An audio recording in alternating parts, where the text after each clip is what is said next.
Hello viewers, तो आ चुके हैं आज हम लोग अपने प्रेसिडेंट के सेकंड लेक्चर में, जहां आज हम लोग कवर करेंगे सिर्फ एक टॉपिक प्रेसिडेंट जुड़ा, जिसका नाम होगा मैनर ऑफ इलेक्शन, यानी निर्वाचन की प्रक्रिया। प्रेसिडेंट का इलेक्शन होता कैसे, यानी ये बात कहाँ डील हो रही है, आर्टिकल नंबर 55 में। आज ये लेक्चर सिर्फ इसी पे डिपेंड करेगा, इसी पे फोकस रहेगा कि प्रेसिडेंट का इलेक्शन होता कैसे। एक लेक्चर पहले आ चुका है प्रेसिडेंट का, अगर आपने नहीं देखा तो पहले उस लेक्चर को जाके जरूर देखिए। तो डायरेक्टली मूव करते हैं अपने लेक्चर में और देखते हैं क्या क्या प्रोविज़न इससे जुड़े, बात करते हैं। आर्टिकल नंबर 55 सबसे पहले जानते रहिएगा, यहाँ चर्चा मेन होने वाली है, फोकस किस पे रहने वाला है, आर्टिकल नंबर 55 पे। ठीक है, लास्ट लेक्चर में हम लोगों ने कुछ वर्ड्स को छोड़ा था। वर्ड्स को छोड़ने का पर्पज़ ये था कि हम लोग जब 55 पढ़ेंगे तो यहाँ पे ये चीज़ों को समझेंगे।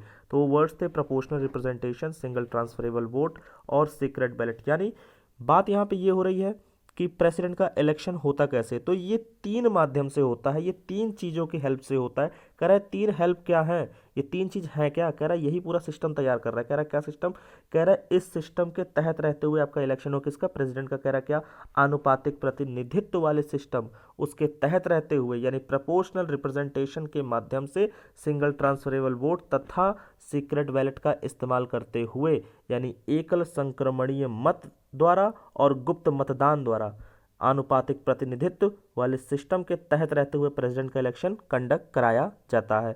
तो ये बात हो गई। अब इन तीनों का मतलब क्या है ये भी समझेंगे धीरे धीरे। तो बात करते हैं, पहला वर्ड प्रोपोर्शनल रिप्रेजेंटेशन यानी आनुपातिक प्रतिनिधित्व। आर्टिकल नंबर 54 हम लोगों ने पढ़ा था, वहाँ पे हम लोगों ने देखा था कि कुछ लोग जो पार्टिसिपेट करेंगे प्रेसिडेंट के इलेक्शन में वो लोग कौन होंगे। एक तो जो पार्लियामेंट से सदस्य होंगे, पार्लियामेंट के सदस्य आएंगे यानी एमपीज कहाँ के, लोकसभा चाहे राज्यसभा, किसी भी सदन के एमपी होंगे, उनको वोट देने का अधिकार होगा। बशर्ते एक शर्त है कि भाई आप जो है इलेक्टेड मेंबर होने चाहिए, आप निर्वाचन के माध्यम से आए हुए सदस्य होने चाहिए, नॉमिनेटेड मेंबर ना हो, मनोनीत सदस्य ना हो। तो पहली कंडीशन क्या हो गई कि इलेक्टेड मेंबर ही चाहिए। कहाँ के लिए, पार्लियामेंट के लिए। ये सिर्फ पार्लियामेंट के लिए रिक्वायर्ड नहीं है, आप स्टेट लेजिस्लेटिव असेंबली के में भी जब आप देखेंगे तो वहाँ भी जो सदस्य को उठाया जा रहा है सिर्फ और सिर्फ इलेक्टेड मेंबर ही उठाया जा रहा है। इसका मतलब लेजिस्लेटिव असेंबली में भी किसी भी पर्सन को यानी एमएलए को जिसको भी उठाएंगे वो इलेक्टेड होना चाहिए, निर्वाचित होना चाहिए। यानी विधानसभा का भी सदस्य हमें कैसा चाहिए, विधानसभा का भी सदस्य हमें इलेक्टेड यानी निर्वाचित चाहिए। ये निर्वाचित सदस्य बस चाहिए। और ये सिर्फ स्टेट के ऊपर लेजिस्लेटिव असेंबली की बात नहीं हो रही, विधानसभा जो सिर्फ राज्यों में है उसकी बात नहीं हो रही। अगर किसी यूनियन टेरिटरी में भी, केंद्र शासित प्रदेश में भी अगर वहाँ विधानसभा है तो वहाँ की विधानसभा के भी इलेक्टेड सदस्य यानी इलेक्टेड एमएलए जो होंगे वो पार्टिसिपेट कर पाएंगे, वोट दे पाएंगे। तो कह रहे इतनी बात तो समझ में आ गई कि इलेक्टेड मेंबर है, स्टेट से आ रहा है, स्टेट की लेजिस्लेटिव असेंबली से आ रहा है, विधानसभा से आ रहा है और पार्लियामेंट से भी आ रहा है। यानी लेजिस्लेटिव असेंबली और पार्लियामेंट दो जगह सदस्य आ रहे हैं, दो जगह से इनको उठाया जा रहा है जो लोग वोट करेंगे। सीधी सी बात ये है। तो कह रहा है वोट तो करेंगे, कह रहा है ये जो मेंबर होंगे जितने भी एमपी और एमएलए होते हैं, कुछ न कुछ एरिया के हिसाब से होते हैं और कुछ न कुछ पॉपुलेशन के हिसाब से होते हैं। उनका अपना एक दायरा होता है, पर्टिकुलर एरिया के पर्टिकुलर पॉपुलेशन को उनका रिप्रेजेंटेशन होता है। तो बताया जा रहा है कि ये रिप्रेजेंटेशन ही कि हर एरिया से कुछ न कुछ जो एमपी एमएलए बनाए गए हैं वो लोग जो पार्टिसिपेट करेंगे वोट में प्रेसिडेंट के, तो उनको उनकी कुछ वोट की वैल्यू होगी, उनके कुछ वोट की वैल्यू होगी। वहाँ पे जब वोट होगा, याद रखिएगा प्रेसिडेंट के इलेक्शन में जब वोटिंग होती है तो वहाँ पे एमपी और एमएलए वोट तो करते हैं, मगर वहाँ पे हर एमपी और एमएलए के वोट की वैल्यू होती है कुछ। अभी वो हम लोग आगे समझेंगे, कैलकुलेशन पूरी समझेंगे कैसे होता है। उस वोट वैल्यू की चर्चा हो रही। कह रहा है वो वोट वैल्यू कैसे निकालोगे, कह रहा है वोट वैल्यू ऐसे निकालना जहाँ पे जिस पर्सन की पॉपुलेशन जिस हिसाब से है उसी हिसाब से उसकी वोट की वैल्यू भी रखना। मतलब जैसी उसकी पॉपुलेशन वैसी उसकी वैल्यू। जितने लोगों को वो नेतृत्व कर रहा होगा, जितने लोगों का वो नेतृत्व कर रहा होगा, रिप्रेजेंटेशन कर रहा होगा, उतनी ही उसकी वैल्यू होगी। जितने कम की कर रहा होगा उतनी कम उसकी वैल्यू होगी। तो इसको अभी हम लोग आगे समझेंगे। यही कह रहा है कि पॉपुलेशन के हिसाब से प्रोपोर्शनल रिप्रेजेंटेशन देना, एकदम आनुपातिक प्रतिनिधित्व करवाना। ठीक, हर जगह अनुपात रखना पॉपुलेशन के हिसाब से। तो बात बस इतनी सी है। तो यानी आनुपातिक प्रतिनिधित्व। दूसरा देख रहे हैं एकल संक्रमणीय, अभी ये सब यहाँ समझ रहे हैं, आगे भी समझेंगे, अभी कैलकुलेशन जब होगी तो वहाँ भी एक बार समझा जाएगा। एकल संक्रमणीय मत यानी सिंगल ट्रांसफरेबल वोट, यहाँ पे देखो एक सिंगल वर्ड है और एक ट्रांसफरेबल वोट है। ये क्या है? इसका मतलब ये है कि हर पर्सन सिंगल वोट दे सकता है, यानी वो बैलेट पेपर उसको मिलेगा, उस बैलेट पेपर में उसके पास वोट करने का अधिकार होगा। उस वोट करने में वो प्रेफरेंस देता है कि मैं पहले इनको चुनना चाहता हूँ, फिर दूसरे नंबर पे इनको चुनना चाहता हूँ, ऐसे कुछ उसके प्रेफरेंसेस होते हैं। तो ये पूरा बैलेट उसका एक वोट की तरह काउंट होता है, वो एक वोट जाएगा, मतलब सिंगल बार ही दे सकते हो। मगर याद रखना, जब तक कि कोई प्रेसिडेंट बन नहीं जाता, फाइनल कोटा पा नहीं लेता, फाइनल जितने की ज़रूरत है जितने वोट की, तब तक वो वोट ट्रांसफ़र होते रहेंगे। ये भी हम लोग आगे अभी कैलकुलेशन के दौरान समझेंगे, हल्का फुल्का आइडिया लग गया होगा। तो यहाँ इसका ये मतलब हो गया कि एकल संक्रमणीय मत, आप एक बार मत तो दे दोगे, मगर इसका मतलब ये नहीं कि वो मत खत्म हो गया एक बार देने के बाद।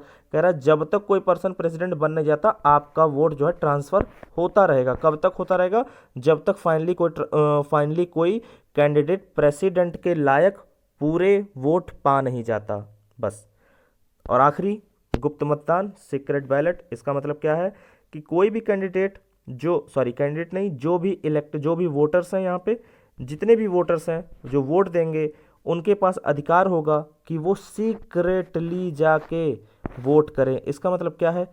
आपने देखा होगा कि अगर कोई भी अपनी पॉलिटिकल पार्टी के अगेंस्ट या कोई भी कार्य करता है लोकसभा में, या अपनी पॉलिटिकल पार्टी के अगेंस्ट जा रहा है या उसके डिसीजंस को नहीं मान रहा है, तो उनके अगेंस्ट दल बदल कानून का लग जाता है अपराध। तो दल बदल कानून के दायरे में आने के बाद उनकी सदस्यता तक रद्द हो सकती है। तो इसके कारण यहाँ पे ये बनाया गया कि गुप्त मतदान, मतलब ये कि अगर कोई बीजेपी का कैंडिडेट है और वो जाके ऐसे पर्सन को वोट दे रहा है प्रेसिडेंट इलेक्शन में जिसके सपोर्ट में बीजेपी है भी नहीं, तो उस कंडीशन में बीजेपी इनके अगेंस्ट दल बदल कानून का यूज़ नहीं कर पाएगी। इनको दल बदल के आधार पर बाहर सदस्यता रद्द नहीं कर सकती, सीधी सी बात ये है। इसको भी समझेंगे। सीक्रेट बैलेट मतलब सीक्रेटली आप वोट देंगे, किसी पॉलिटिकल पार्टी कोई दबाव नहीं होगा, बल्कि आपकी भी पॉलिटिकल पार्टी कोई दबाव नहीं होगा। तो यहाँ पे इतनी बात क्लियर हुई। तो मूव करते हैं आगे और देखते हैं आगे के कुछ प्रोविजंस को। देखिए, सबसे पहले अब यहाँ पे बात हो रही है कि प्रेसिडेंट के इलेक्शन में क्या क्या जरूरी है। देखिए, एक तो कैंडिडेट का हमें पता होना चाहिए। भाई कैंडिडेट अगर किसी को बनना है तो कैंडिडेट कैसे बन सकता है, किसी को उम्मीदवार बनना है प्रेसिडेंट के लिए, खड़ा होना है इलेक्शन में, तो क्या क्या जरूरी है, पहले तो वो जान जाइए। कैंडिडेट कौन बन सकता है, दूसरा कौन लोग वोट कर सकते हैं, वोटर कौन हो सकता है। तो ये दो बातें बड़ी क्लियर होनी चाहिए, तभी आप इसको समझ पाएंगे। सबसे पहले अगर हम बात कर रहे हैं कैंडिडेट की, उम्मीदवार की, तो उम्मीदवार कौन हो सकता है भाई? जब क्वेश्चन पूछा कौन हो सकता है, इसका मतलब कि वो आपकी क्वालिफिकेशन पूछ रहा है। कह रहा है क्या क्वालिफिकेशन है, कौन व्यक्ति बन सकता है, कह रहा है कोई भी व्यक्ति बन सकता है। कह रहा है कौन, कह रहा है बस ये कुछ बातें हैं, इनको आप पूरा कर दीजिए, वो व्यक्ति जो है क्या प्रेसिडेंट के इलेक्शन में खड़ा हो सकता है। कह रहा है अच्छा चलिए बताइए कौन कौन है। तो इसमें सबसे पहले क्या कंडीशन है कि भाई वो इंडियन होना चाहिए, ठीक है बिल्कुल।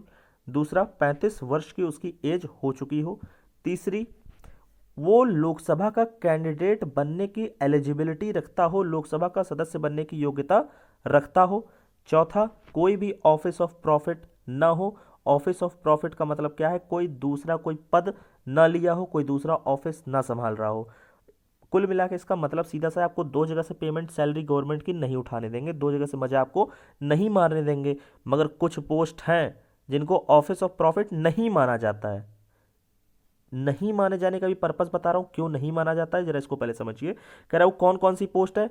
कह रहा अगर आप ऑलरेडी प्रेसिडेंट हैं, अगर आप ऑलरेडी वाइस प्रेसिडेंट हैं, अगर आप गवर्नर हैं, अगर आप मिनिस्टर हैं।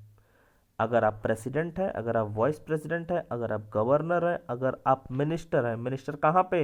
कह रहा किसी स्टेट में, यानी किसी स्टेट गवर्नमेंट के अंडर या सेंट्रल गवर्नमेंट के अंडर, केंद्र सरकार में कोई मंत्री या किसी राज्य सरकार में कोई मंत्री, कोई भी मंत्री हो। गवर्नर, वाइस प्रेसिडेंट, प्रेसिडेंट, इन चारों को लाभ का पद नहीं माना जाता, यानी इनको ऑफिस ऑफ प्रॉफिट नहीं माना जाता। कह रहा है इसका ऑफिस ऑफ प्रॉफिट का मतलब क्या है भाई, ये जरा समझाओ। कह रहा ऑफिस ऑफ प्रॉफिट का सीधा सा मतलब ये है कि आप किसी दूसरे अन्य ऑफिस से प्रॉफिट नहीं ले सकते। कह रहा अगर ले रहे हैं तो क्या कर लोगे? कह रहा ले रहे हैं तो उसके बाद दिक्कत बस एक है। कह रहा क्या?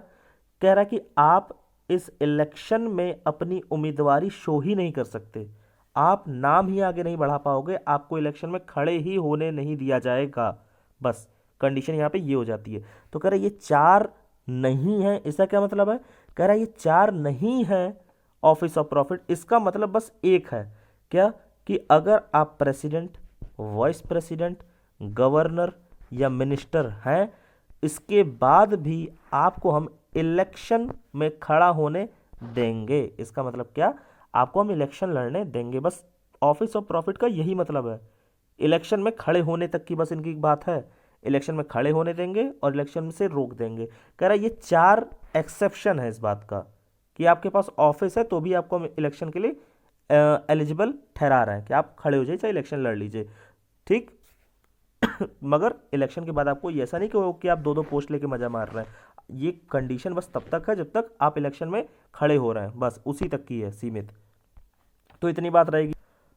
और इसमें क्या क्या जरूरी है, ये तो कुछ बातें हो गई जहाँ पे हम लोगों ने देखा कि इंडियन होना चाहिए, 35 साल एज हो चुकी हो, वो इतना कैपेसिटी रखता हो कि लोकसभा का सदस्य बन जाए, मतलब लोकसभा का कैंडिडेट बनने की योग्यता रखता हो, एलिजिबिलिटी रखता हो, और कोई भी ऑफिस ऑफ प्रॉफिट ना हो। इसके साथ साथ जो व्यक्ति होगा उसको कुछ काम और करने हैं। कह रहा क्या? कह रहा अपने नाम को प्रपोज करवाना होगा, प्रस्तावित करवाना होगा। क्या प्रस्तावित करवाना होगा?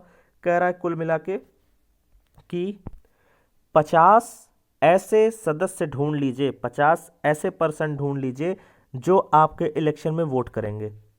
कौन वोट करेगा? एक तो एमपी कर सकते हैं और एमएलए कर सकते हैं, बस यही लोग करेंगे वोट। तो इसका मतलब क्या है?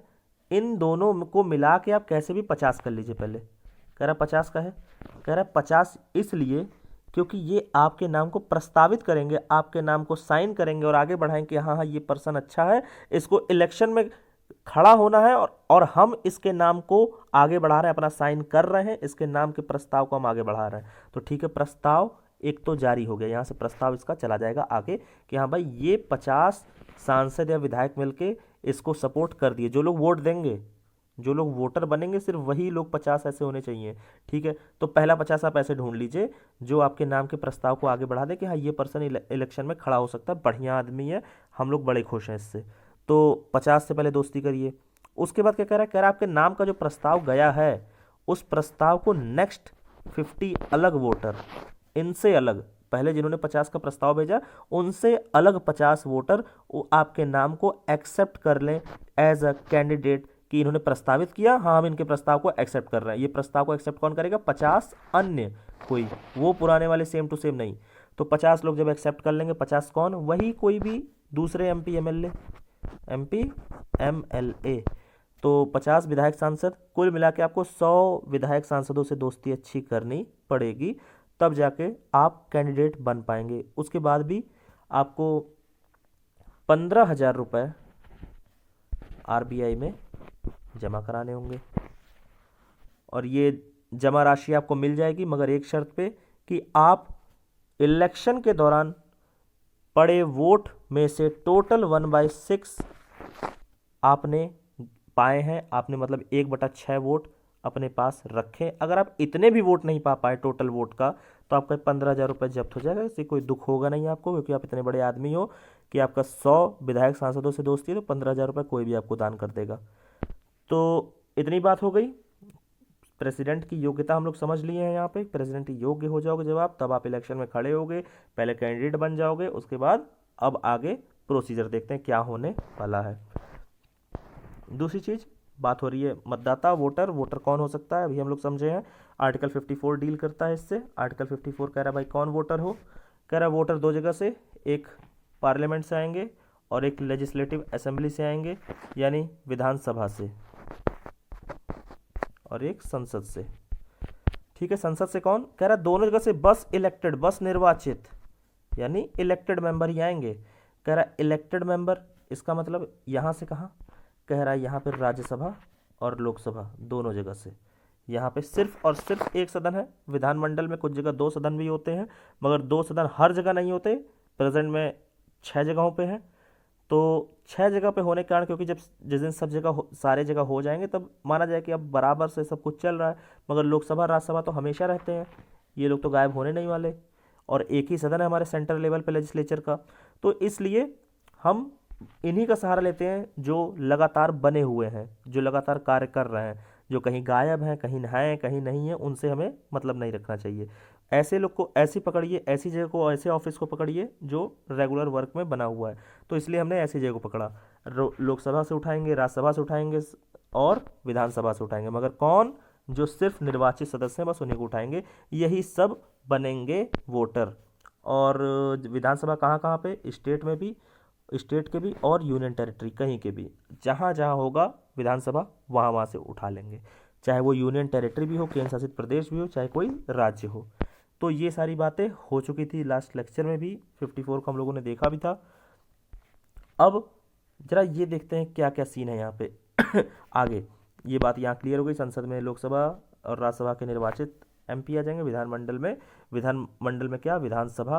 विधानसभा कहाँ की? स्टेट की और यूनियन टेरिटरी के इलेक्टेड एमएलएज। तो इतनी बात क्लियर है।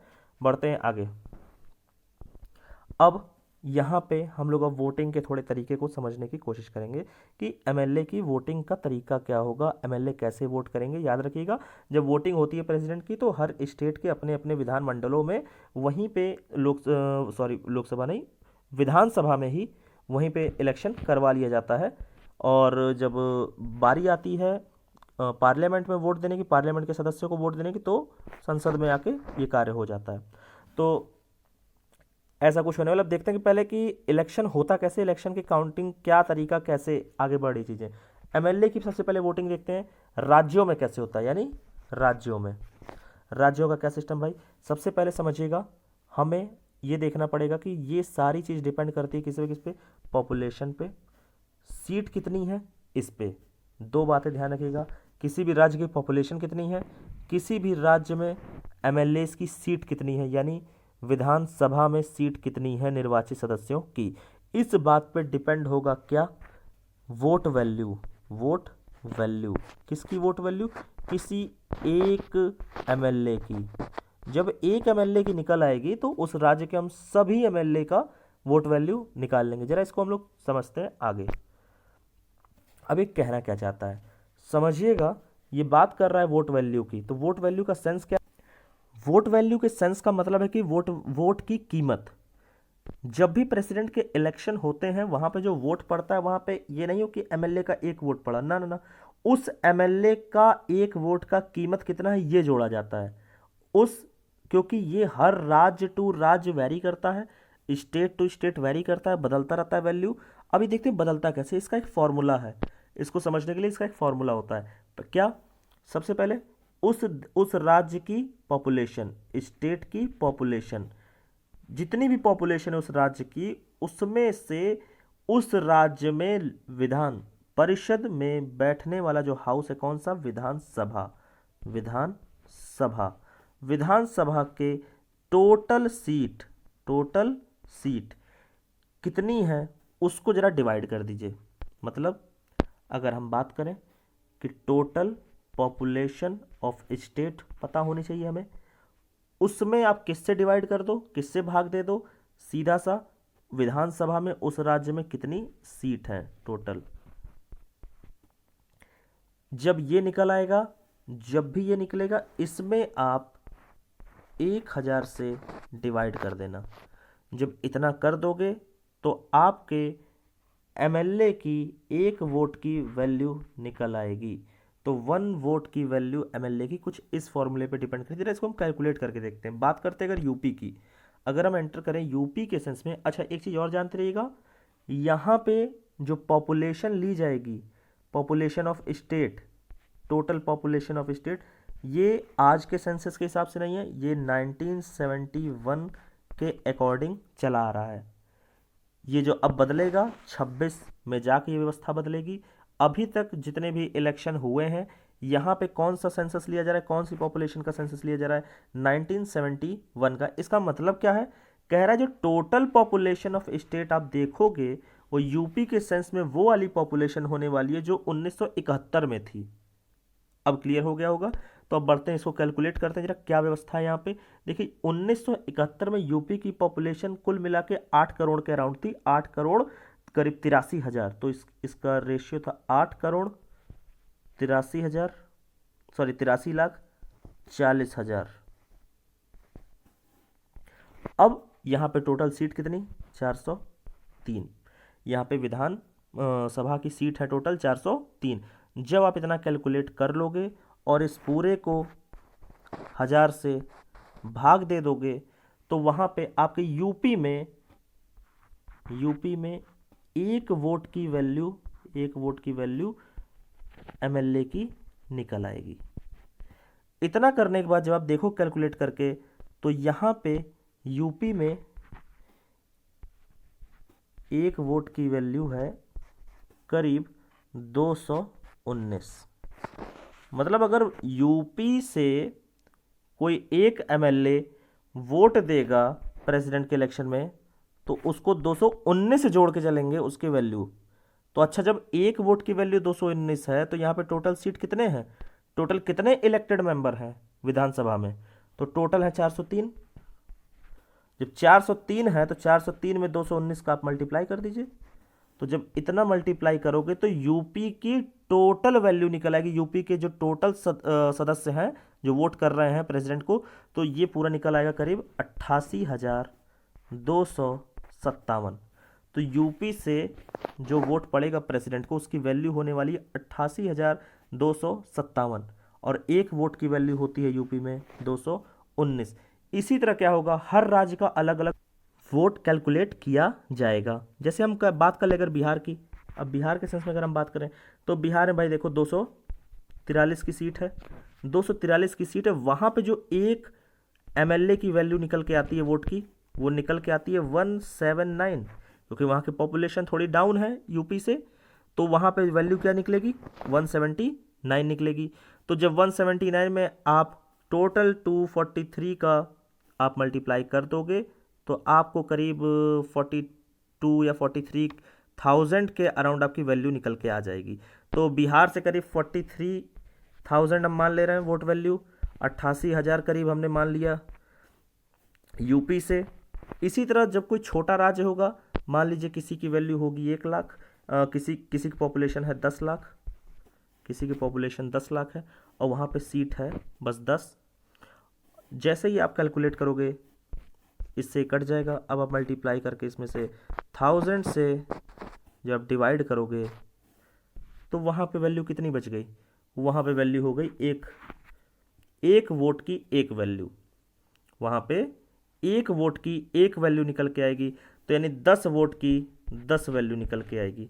तो इसीलिए डिपेंड करता है कि कौन कितना बड़ा राज्य है और कौन कितना छोटा राज्य है, वहाँ की पॉपुलेशन। ये बस एक एग्जांपल था, 10 लाख की पॉपुलेशन होने नहीं वाली कहीं, जान लीजिए।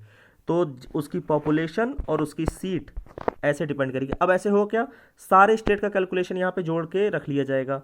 जैसे यूपी का हो गया करीब 88,000, 43,000 हो गया करीब बिहार का, मान लीजिए किसी का 50,000 हो गया, किसी का 20,000 हो गया, किसी का 10,000 हो गया। तो ऐसे ऐसे कर करके हम लोग सारे राज्यों का जोड़ लेंगे। अब सारे राज्यों का जब जोड़ लेंगे तो वैल्यू कुछ निकल के आती है 5,43,231 के अराउंड। ये वैल्यू पूरा निकल के आता है सारे स्टेट और यूटीज़ का मिला के वोट का वैल्यू। अब टोटल कितने वोट पड़ते हैं, कितने लोग, कितने कैंडिडेट पार्टिसिपेट करते हैं, तो 4,033 कैंडिडेट होते हैं टोटल स्टेट से जो वोट करते हैं। वोटर इतने होंगे, वोट की वैल्यू इतनी हो जाएगी, सीधी सी बात। तो वोटर और वोट वैल्यू दोनों अलग अलग चीज़ हैं। वोटर को वोट वैल्यू से कंफ्यूज मत करिएगा। प्रेसिडेंट के इलेक्शन में वोट वैल्यू देखी जाती है, ना कि वोटर देखे जाते हैं, ठीक है। तो इतना आप समझते रहिएगा। अब बात है किसकी, अब बात बढ़ते हैं। ये तो समझ में आ गई कि भाई देखो एमएलएज का तो हमें सब चीज़ क्लियर है, एमएलए की वोट की वैल्यू हमें आ गई, ये तो हमें क्लियर हो गया कि ये लोग कैसे वोट देंगे। अब बात आ रही है एमपी कैसे अब वोट करेंगे, तो एमपी का भी हमें समझना है। तो एमपी का समझने के लिए कैसे, एमपीज़ के लिए हमें समझना हो क्या कि दोनों हाउसेस को जरा समझ लेते हैं। एक तो लोकसभा है, एक राज्यसभा है। लोकसभा में टोटल कितने इलेक्टेड सदस्य हैं भाई, 543। राज्यसभा क्या सीन है, राज्यसभा में 233 कैंडिडेट हैं जो इलेक्शन के माध्यम से आ रहे हैं। तो केवल इन्हीं लोग को अधिकार होगा वोट देने का। अब ये दोनों को मिला के संख्या कितनी हो गई, ये दोनों को मिला के 776 की संख्या हो जाती है। तो टोटल पार्लियामेंट से इतने सदस्य वोट करने वाले हैं। और एक चीज़ और जरा जान लीजिएगा, कि जो भी पार्लियामेंट के वोटर यानी 776 सदस्य की जो वोट वैल्यू होगी वो सारे स्टेट में दिए गए, मतलब स्टेट से कितने कैंडिडेट वोट कर रहे थे, एमएलए कितने थे, एमएलए थे 4033 के अराउंड, तो इतने के वोट वैल्यू के बराबर होगी। इसका मतलब क्या, जो पार्लियामेंट के वोट की वैल्यू होने वाली है वही स्टेट लेजिस्लेचर के वोट की वैल्यू होने वाली है, यानी लेजिस्लेटिव असेंबली के वोट की वैल्यू होने वाली है, टोटल लेजिस्लेटिव असेंबली। तो 776 कैंडिडेट जितना वोट देंगे उनकी वैल्यू जितनी होगी उतने ही 4033 एमएलए की वैल्यू होने वाली है। तो यहाँ पे क्राइटेरिया बनता है कि एक एमपी के वोट की वैल्यू कैसे निकाली जाए। तो एमपी के वोट की वैल्यू निकालने के लिए पहले तो आप ये पता करिए कि total vote value of all the states क्या थी। टोटल वोट वैल्यू जो एमएलए की हमने निकाली सारे स्टेट की कितनी निकल के आई थी, करीब 5,43,231 के अराउंड निकल के आई थी। कह रहा आपने ये पूरा पकड़ लिया कि इतने वोट वैल्यू होने वाली है सारे राज्यों से मिला के। कह रहा ठीक है। कह रहा टोटल एमपी कितने हैं, कह रहा 776। कह रहा यही ऐसे डिवाइड कर दीजिए, जो वैल्यू निकल के आएगी वही एक एमपी की वैल्यू होगी, यानी करीब 700 के अराउंड। अब ये जो 700 के अराउंड आपकी वैल्यू आ जाएगी एक की, जब आप मल्टीप्लाई करने जाओगे तो आपका जो वोट वैल्यू पूरा आएगा फाइनल सारे सदस्यों का करीब 5,43,200 के अराउंड। तो लगभग एक जैसा सीन है, इसको लिख देते हैं। जो निकल के आएगा 5,43,200 के अराउंड। अब ये किसके बराबर रहने वाला है, 5,43,231। तो ये लगभग दोनों एक दूसरे के बराबर हैं। तो कोशिश हमें यही करनी होती है कि ये जो वोट वैल्यू हो दोनों की, पार्लियामेंट के सदस्यों की, ये किसके एमएलए जो भी हैं उनके टोटल वोट से बराबर हो, इनके टोटल वोट इनका टोटल वोट बराबर होना चाहिए। तो ये हमें कैलकुलेशन पता चल गई कि ऐसे ऐसे कैलकुलेट करके हम यहाँ पे वोट करते हैं। अब बात आ रही है कि भाई इलेक्शन कैसे होगा, यहाँ पे कैसे वोट डाले जाएंगे, तो जरा इसको समझते हैं। जैसे मान लीजिए कि यहाँ पे जो टोटल वोट डालने के लिए लोग हैं टोटल हैं 100, ठीक है। कैंडिडेट खड़े हैं 3, ए बी और सी। 3 कैंडिडेट खड़े हैं, प्रेसिडेंट के उम्मीदवार 3 लोग हैं। इन तीनों को जीतने की उम्मीद है, इसीलिए उम्मीदवार हैं। वोट करना है 100 लोग को, एग्जाम्पल बस उठाए हैं 100 लोग। याद रखिएगा जब भी कैलकुलेशन होता है, जब भी वोट पड़ता है प्रेसिडेंट के इलेक्शन में, हम डायरेक्ट वोट नहीं जोड़ते, हम डायरेक्ट उसकी वोट की वैल्यू जोड़ते हैं। तो यहाँ पे बस समझने के लिए हम लोग वोट को उठा रहे हैं, ना कि वोट वैल्यू को, क्योंकि वोट वैल्यू को कैलकुलेट करना आसान नहीं होगा। याद रख, तो 3 लोग हैं ए बी सी और 100 वोटों को इनमें बांटना है। अब जरा ये देखते हैं कैसे ये वोट बंटते हुए, कैसे ये बैलेट पेपर का सीन बनता होगा, इसको जरा पहले समझते हैं। जैसे देखिए इन्हीं 100 में से कुछ लोग ये 100 के 100 लोग वोट कैसे कर रहे होंगे। ये 100 लोग के पास जो वोटिंग जाएगी, ऐसे एक इनके पास ऐसे पर्चा रहेगा, इसी कहते हैं बैलेट का पर्चा। ये बैलेट पेपर इनके पास होगा, तो इसमें तीनों कैंडिडेट का नाम होगा ए बी और सी। अब एक पर्सन से, जो भी पहला पर्सन है जो वोट देने जा रहा होगा, उसको एक पर्ची दी जाए, उससे पूछेगा भाई आप किसको वोट देना चाहते हो। ये कह रहा है कि मैं पहले नंबर प्रेसिडेंट बनाना चाहता हूँ ए को, तो ये पहला नंबर डाल देगा ए पे। कह रहा दूसरे नंबर पे, कह रहा मैं सी को डालना चाहता हूँ। कह रहा तीसरे नंबर पे, कह रहा बी। इसी तरह दूसरा कैंडिडेट होगा, अरे दूसरा वोटर होगा, उसके पास भी यही ऑप्शन दिया जाएगा। इनके पास भी सेम इसी तरह का पर्चा होगा, ए बी सी तीनों कैंडिडेट का नाम होगा। ये अपनी प्रेफरेंस डाल देंगे, कहेंगे कि मैं पहले चाहता हूँ बी को, दूसरे नंबर पे ए को, तीसरे नंबर पे सी को। फिर इसी तरह अगले वोटर के लिए सेम यही पूरा सीन रहेगा। ऐसे पर्चा वो बना के ऐसे बना रहेगा, उनको बस बॉक्स में डालना रहेगा अपनी प्रेफरेंस भर के। क्योंकि यहाँ पे प्रेफरेंस डालने का मौका मिलता है, तो कहा जाता है, कई जानकार बोल रहे हैं कि इसको भाई आप प्रेफरेंशियल इलेक्शन क्यों नहीं बोलते, इसको आप प्रेफरेंस वाला देने वाला आप इलेक्शन क्यों नहीं बोलते, क्यों आप इसको प्रोपोर्शनल कह रहे हो, क्यों आप इसको सिंगल ट्रांसफरेबल, ये सब चलो ठीक है, मगर आप इसको प्रेफरेंशियल क्यों नहीं कह रहे हो। तो इसीलिए, क्योंकि यहाँ प्रेफरेंस देने की बात हो रही है। अब तीसरे के पास गया कि आपको वोट देना है, तीसरे मेंबर, तीसरा कोई वोटर है, तो उसने फिर ए को पहले पे रख दिया, इस बार बी को दूसरे पे रख दिया, इसको तीसरे पे रख दिया। इसी तरह करते करते 100 के 100 मेंबर के पास ये पर्ची जाएगी और वो सबके बॉक्स में डालते जाएंगे, जहाँ वो बॉक्स में पड़ता जाएगा। वो बॉक्स के बाद वो पर्चियाँ फिर बाद में निकलेंगी। अब वो पर्चियाँ निकलेंगी, जो तीनों कैंडिडेट को एक लाइन से लगा लो, ए बी सी। अब ये 100 वोट पड़ चुके हैं, अब इस 100 वोट को जरा बटे कैसे। अब याद रखिएगा, हमेशा जब भी वोटिंग होगी, वोट की काउंटिंग होगी, पहले समझ आएगी 100 लोगों ने वोटिंग कर दी, मतलब टोटल वोटिंग हो गई। टोटल वोटिंग के बाद अब जो सबसे पहली चीज़ क्या देखी जाएगी कि सारे पर्चियों को निकाला जाएगा, उसमें देखा जाएगा पहली प्रेफरेंस में किसको किसको कितना मार्क्स मिला, मतलब पहली प्रेफरेंस किसको मिली सबसे ज़्यादा। तो पहली प्रेफरेंस सबसे पहले देखिए, क्योंकि सारी पर्चियों में कोई ना कोई तो पहला हो गई, तो 100 की 100 में कोई ना कोई पहला है, तो 100 की 100 गिनती में आ जाएंगी। तो अब मान के चलते हैं पहला 40 पा गया ए, और 35 पा गया बी। 35 प्रेफरेंस पहली किसको, बी को मिल रही है, और 25 प्रेफरेंस मिल रही है सी को। तो 100 वोट का जो कोटा बनता है, इलेक्टोरल कोटा, वो होता 50 + 1 का 51 वोट अगर कोई पा जाता तो वो इसी टाइम प्रेसिडेंट बन जाता। इसी कहते हैं पहले राउंड की काउंटिंग। क्या पहले राउंड की काउंटिंग में कोई कोटा, मिनिमम कोटा पा पाया? कह रहा नहीं, किसी को नहीं मिला मिनिमम कोटा। 51 वोट की ज़रूरत थी 100 में से, किसी को 51 वोट नहीं मिला। तो करें क्या? कह रहा सेकंड राउंड की काउंटिंग आप चालू करिए। कह रहा सेकंड राउंड की काउंटिंग क्या होती है? कह रहा सेकंड राउंड की काउंटिंग में ये देखा जाता है कि जिसको सबसे कम वोट मिला है उसको जो है रेस से आप बाहर करिए, मतलब सी नंबर गायब हो जाएगा। बचेगा कौन हमारे पास? ए और बी, दो ही लोग बचेंगे। ए के पास थे 40 और बी के पास थे 35 वोट। इनको जो है, जो सी जा रहे हैं 25 वोट लेके, सी को हम खाली हाथ नहीं जाने देंगे। सी को कहेंगे भाई जो आपको 25 मिले हैं ये वापस इधर दे के जाइए, ये आपकी अमानत नहीं है, ये यहाँ हमारे बनने वाले प्रेसिडेंट की अमानत है, एक भी वोट खाली नहीं जाएगा। कह रहा अब कह रहा 25 वोट को हम बांट देंगे इन दोनों कैंडिडेट्स में। कह रहा कैसे बांटोगे? कह रहा यही तो मजा है, यही तो सिंगल ट्रांसफरेबल वोट का सिस्टम है।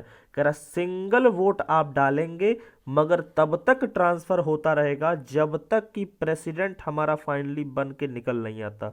जैसे ही प्रेसिडेंट हमारा तय हो जाएगा उसी टाइम वो ट्रांसफर रुक जाएगा। मतलब जैसे ही कोई प्रेसिडेंट, कोई भी कैंडिडेट मिनिमम कोटा पा जाएगा वहीं पे प्रेसिडेंट उसको नियुक्त कर दिया जाएगा। अब कह रहे 25 वोट क्या है भाई? कह रहा 25 वोट कैसे बटेगा?